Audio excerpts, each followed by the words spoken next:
بسم اللہ الرحمن الرحیم۔ حروف مقطعات کیا ہیں؟ ایک جامع تحقیقی لیکچر۔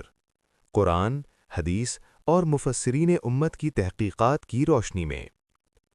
قرآن مجید محض ایک مذہبی کتاب نہیں بلکہ ہدایت، فکر، دعوت اور تحدی کا وہ الہامی صحیفہ ہے جو ہر دور کے انسان کو عقل، دل اور روح تینوں سطحوں پر مخاطب کرتا ہے۔ اس کتاب ہدایت میں بعض مقامات ایسے ہیں جہاں انسان کی عقل رک جاتی ہے اور ایمان آگے بڑھتا ہے۔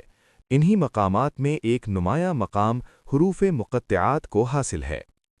یہ حروف قرآن کی بعض صورتوں کے آغاز میں آتے ہیں، نہ واضح لفظ بناتے ہیں اور نہ ہی عام اسلوب کلام کی پیروی کرتے ہیں۔ یہی وجہ ہے کہ نزول قرآن کے 23 سالہ دور میں بھی یہ حروف بحث، اعتراض، حیرت اور غور و فکر کا مرکز بنے، اور بعد کے 1400 سال میں مفسرین امت نے ان پر گہری اور سنجیدہ تحقیق کی۔ 1۔ حروف مقطعات کا تعارف۔ حروف مقطعات ان حروف کو کہتے ہیں جو قرآن مجید کی بعض صورتوں کے آغاز میں الگ الگ ادا کیے جاتے ہیں۔ مثلاً الف لام میم، الف لام میم صاد، الف لام را، الف لام میم را، کاف ہا یا عین صاد، طا، طا سین میم، طا سین، یا سین، صاد، حامیم، حامیم عین سین قاف، قاف، نون۔ یہ حروف قرآن کی 29 سورتوں کے آغاز میں آئے عربی حروف تہجی کے 14 حروف پر مشتمل ہیں، 1، 2، 3، 4 اور 5 حروفی مجموعوں کی صورت میں ہیں۔ قرآن میں اکثر ایسا ہوتا ہے کہ ان حروف کے فوراً بعد قرآن کی عظمت، وحی کی حقیقانیت، کتاب الہی کا ذکر آ جاتا ہے جو خود ایک معنی خیز ترتیب ہے۔ 2۔ نزول قرآن کے 23 سالہ دور میں اعتراضات کا پس منظر۔ جب قرآن نازل ہوا تو اس کے اولین مخاطبین مختلف فکری اور مذہبی پس منظر رکھتے تھے۔ مشرکین مکہ، یہودی علماء، نصارہ یعنی عیسائی راہب، منافقین، فلسفیانہ ذہن رکھنے والے افراد۔ یہ حروف ان سب کے لیے ایک غیر معمولی اسلوب تھے، اس لیے اعتراضات بھی مختلف نوعیت کے تھے۔ 3۔ مشرکین مکہ کے اعتراضات۔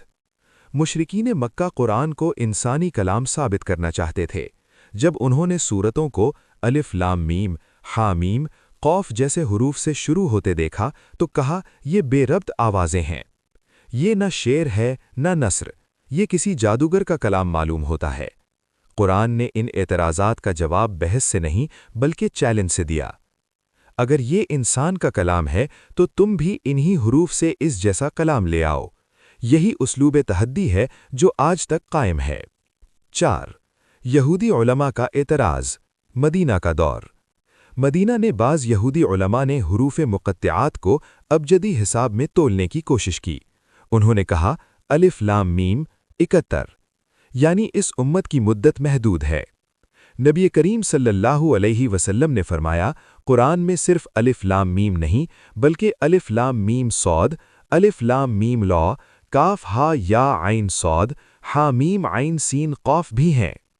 یوں ان کا عددی قیاس خود ہی ٹوٹ گیا اور واضح ہو گیا کہ قرآن انسانی حساب کتاب سے ماورا ہے۔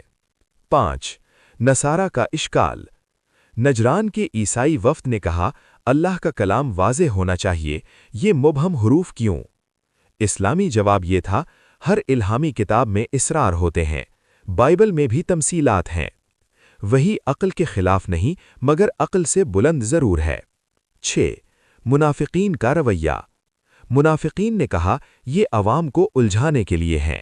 قرآن نے فرمایا ٹیڑھے دل والے ہی متشابہات کو فتنہ بناتے ہیں۔ 7۔ سلف صالحین کا متحاد طرز عمل۔ صحابہ، تابعین اور تبع تابعین نے عمومی طور پر توقف کیا۔ حضرت ابوبکر، عمر، علی، امام مالک، امام احمد بن حنبل کا موقف تھا ان کے حقیقی معنی اللہ ہی جانتا ہے، ہم ایمان لاتے ہیں اور خاموش رہتے ہیں۔ 8۔ کلاسیکی مفسرین کی تحقیقات۔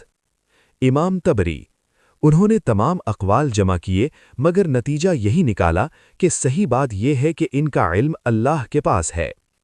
امام فخر الدین رازی، انہوں نے 20 سے زائد احتمالات ذکر کیے، اسمائے الہی کے رموز، اعجاز قرآن، حروف تہجی کی طرف توجہ، مگر آخر میں فرمایا کوئی قول قطعی نہیں۔ امام قرطبی، اکثر اہل علم کا قول نقل کیا، توقف ہی زیادہ محفوظ ہے۔ امام ابن کثیر، فرمایا سب سے درست رائے یہی ہے کہ ہم ان پر ایمان لائیں جیسے آئے ہیں۔ 9 شاہ ولی اللہ دہلوی کی تحقیق۔ شاہ ولی اللہ نے حروف مقطعات کو محض لغوی یا عددی مسئلہ نہیں سمجھا بلکہ انہیں نظام وحی کے تناظر میں دیکھا۔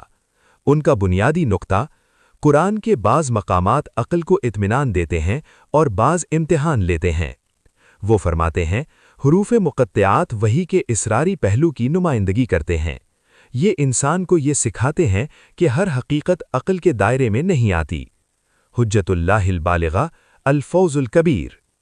شاہ ولی اللہ کے نزدیک یہ حروف ایمان اور تسلیم کی تربیت کرتے ہیں۔ 10 مولانا سید ابو العالی مودودی کی تحقیق۔ مولانا مودودی نے حروف مقطعات کو دعوتی اور تدبری زاویے سے دیکھا۔ تفہیم القرآن میں لکھتے ہیں یہ حروف سامع کو چونکا دیتے ہیں۔ عربی زبان کے مانوس حروف سے قرآن کی غیر معمولی ترکیب واضح کرتے ہیں۔ مولانا مودودی کے مطابق قرآن انہی حروف سے بنا ہے جنہیں عرب روز بولتے تھے مگر اس جیسا کلام لانے سے وہ عاجز رہے، یہی اصل اعجاز ہے۔ وہ واضح کرتے ہیں کہ ان حروف کے معنی متعین کرنے کی کوئی یقینی بنیاد نہیں، اس لیے توقف ہی علمی دیانت ہے۔ 11 دیگر جدید مفسرین۔ مولانا امین احسن اصلاحی، انہوں نے حروف مقطعات کو نظم قرآن کے تناظر میں دیکھا اور انہیں سورت کے مرکزی مضمون کی تمہید قرار دیا مگر قطعی معنی کا دعویٰ نہیں کیا۔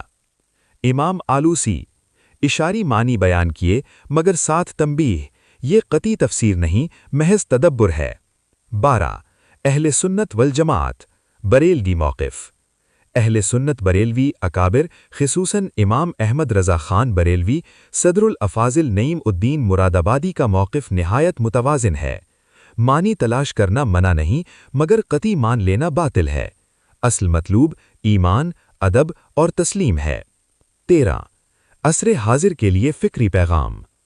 حروف مقطعات ہمیں یہ سکھاتے ہیں عقل بہت بڑی نعمت ہے مگر آخری اتھارٹی نہیں۔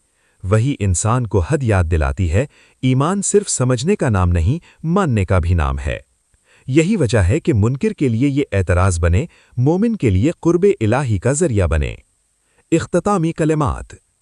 نزول قرآن کے 23 سالہ دور میں اعتراضات اٹھے، حساب لگائے گئے، فلسفے گڑھے گئے مگر قرآن باقی رہا، حروف مقطعات باقی رہے اور اعجاز باقی رہا۔ یہ حروف اعلان ہے کہ یہ کتاب انسان کی پیداوار نہیں بلکہ رب انسان کا کلام ہے۔